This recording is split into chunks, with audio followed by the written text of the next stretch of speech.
Il y a un touriste chinois qui est venu en France, dans notre magnifique capitale française, à Paris, et il a vécu ce qu'on appelle The Syndrome of Paris. En gros, c'est un syndrome qui fait que quand on est tellement choqué par la différence entre l'a priori et la réalité, qu'on tombe malade, qu'on a des palpitations, on se sent pas bien, on a la nausée. Et c'est ce qui arrive à beaucoup de touristes qui arrivent en France, qui croient arriver dans la ville lumière et qui en fait se font dépouiller, agresser, voient des poubelles partout, etc.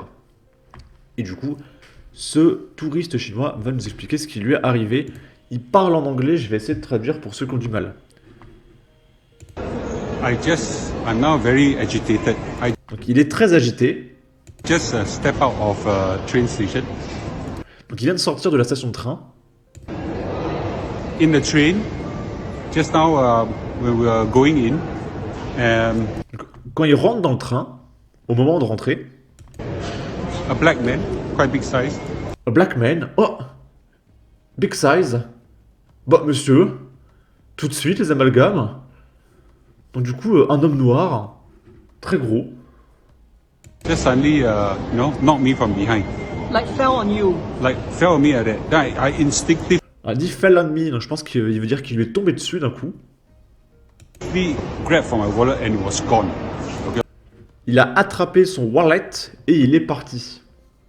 Wallet, je sais pas si c'est le téléphone ou le pantalon, mais en gros il l'a chopé, il lui a volé un truc et il s'est barré, une vol à l'arrache en fait. It was gone. And my bag fell on the ground. Then I immediately look at hand. He has a piece of cloth in his hand. Donc il avait beaucoup de vêtements sur lui et il regardait par terre. I quickly grabbed the cloth, opened up, my wallet was inside. I grabbed it back. And the guy was like, what? Was shocked. Et du coup, bah, ce mec l'a attrapé au moment de partir pour essayer de récupérer ses affaires. Shouting at him, shouting at him, you took my wallet, you took my wallet, you took my wallet, you thief. Donc j'ai regardé sur Google, le wallet, c'est le portefeuille. Et du coup, il lui dit « Hey, you take my wallet, t'as pris mon portefeuille, hey, tu fais quoi là ?» Donc il s'embrouille avec le mec. You know what I mean? The whole train was filled with people, not one person. Il dit que le train était rempli de monde et il n'y a pas une personne qui lui est venue en aide. In Paris help. There are no French that help. None, Et il n'y avait pas un seul Français. not a single one. They just Pas un seul. look at it and the guy just walk away. Nobody cared. Et le mec s'est juste barré et tout le monde n'en avait rien à foutre. Nobody helped. This is Paris, right? This is Paris. Voilà, ça c'est Paris. This is Paris, c'est la réalité. Et on peut voir qu'il est choqué. Bon, il est choqué, mais façon chinois, tu vois. C'est-à-dire qu'il montre pas ses émotions, mais tu sens dans son regard que il est tendu parce que c'est vraiment pas dans la coutume de son pays de se faire agresser gratuitement comme ça. Ok. Un mec qui répond, ici c'est Paris. En Chine, il y a des vidéos de gens, voire d'enfants, qui se font écraser par des véhicules en pleine rue et personne ne réagit. Alors le moralisme à la chinoise, on se cogne un peu. Hein? Alors je sais pas, moi j'ai pas vu de vidéo comme ça. La risée du monde depuis l'immigration africaine, exportez le tiers-monde et vous le deviendrez. La France est finie avec eux. Le ministère chinois des Affaires étrangères déconseille carrément à ses citoyens de se rendre à Paris et en Île-de-France. Ce sont des touristes ciblés par les champs pour la France depuis bien longtemps. Cet homme n'est que le dernier d'une longue série, vivement les JO. A black man. Les Français de souche d'Afrique font rêver les étrangers. Ils montrent tous les jours à quel point ils sont une chance pour la France. Ce Chinois n'aura pas goûté à la mort, comme nous autres Français de souche.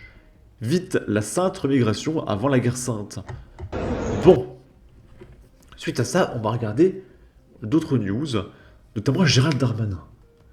Gérald Darmanin, il a vu à quel point la situation en France était catastrophique et il a su saisir le taureau par les cornes afin de mettre fin aux violences qu'il y a dans notre pays. Alerte info. Gérald Darmanin annonce la dissolution de l'association lilloise d'ultra-droite, la Citadelle. Alors souvenez-vous, c'est ce mec qui était passé chez TPMP. En gros, le mec qui tenait un petit bar tabac, je sais plus quoi.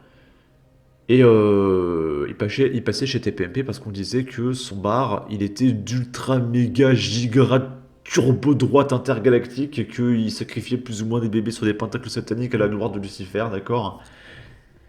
Et il expliquait que faut arrêter les conneries, calmez-vous. Et là, il y a un article de l'Humanité qui écrit ultra droite. Gérald Darmanin dissout la citadelle, le repère des identitaires lillois. C'est vrai que ces gens-là sont quand même très méchants. Mais ils ont rien fait, mais ils sont quand même très méchants.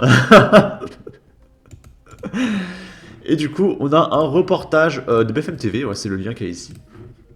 On va l'écouter. Ils vont expliquer. Alors, ils vont dire le mot haine. Parce que oui, évidemment, ça rappelle les heures les plus sombres de l'histoire. Donc si la vidéo prend $1 jaune, je vous rappelle qu'il y a un Tipeee en commentaire et en description de la vidéo. Je mets le petit filtre anti-droit d'auteur. Hop. On va écouter ça.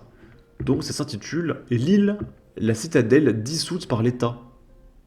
C'était une promesse de longue date de Gérald Darmanin, la dissolution de l'association La Citadelle, qualifiée de xénophobe, incitant à la haine et la discrimination. Ce sont les mots utilisés par le ministre de l'Intérieur sur le réseau social X. Martine Aubry y a également réagi, remerciant le ministre pour son intervention. La mairie de Lille avait tenté à plusieurs reprises de stopper l'activité de ce bar identitaire à coup de fermeture administrative.